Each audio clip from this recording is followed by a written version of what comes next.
нашият организатор. Бурни аплодисменти за него!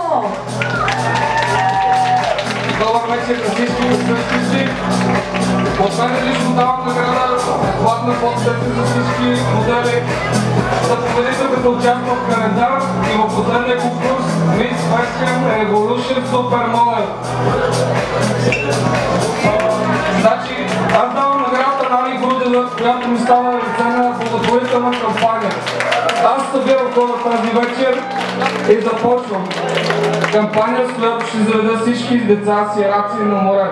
Трето място, Miss Fashion Revolution тази вечер е за номер 6, Диляна Белостинска.